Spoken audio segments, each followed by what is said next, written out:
আমরা আজকে থেকে যুদ্ধে নেমেছি আপনাদেরকে সতর্ক করার জন্য। যারা মদ বিক্রি করতেছেন, যারা ইয়াবা বিক্রি করতেছেন, তাদের বাড়িতে হামলা করা হবে।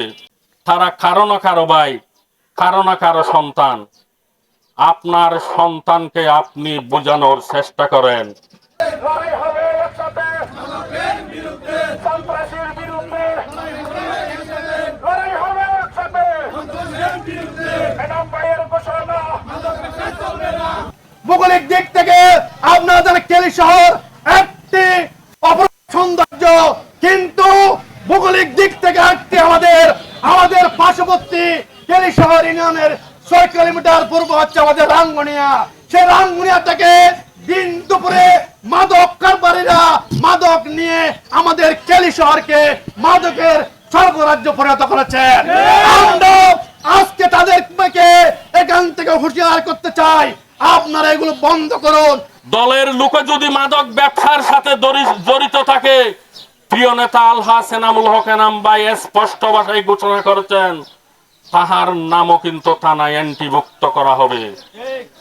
আমরা নিজেরা সহযোগিতা করে প্রশাসনের মাধ্যমে এলাকাকে মাদক মুক্ত করব। আমাদের একটা বদনাম কিন্তু পটিয়ার বুকে, এই পটিয়ার জমিনে উপজেলা প্রশাসনে, থানা প্রশাসনে আমাদেরকে মাথা নত করে থাকতে হয়। কেলি শহরের একটা বদনাম শুধু মাদক নিয়ে। আমরা এই বদনাম আর কাঁধে বহন করতে চাই না। আমরা মাদক মুক্ত কেলি শহর করতে চাই।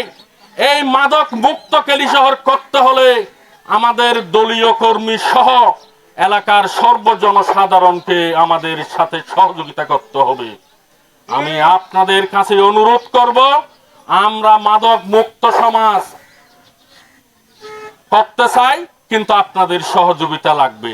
কে কোথায় মাদক বিক্রি করে সবাই জানে।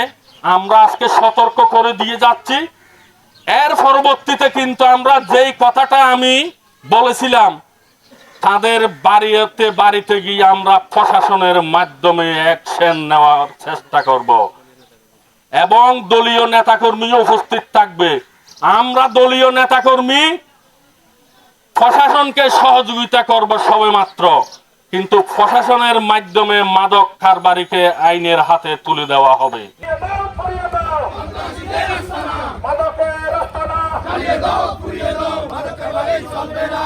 এনাম ভাইয়ের ঘোষণা, মাদক কারবারি চলবে না, মাদক কারবারি চলবে না।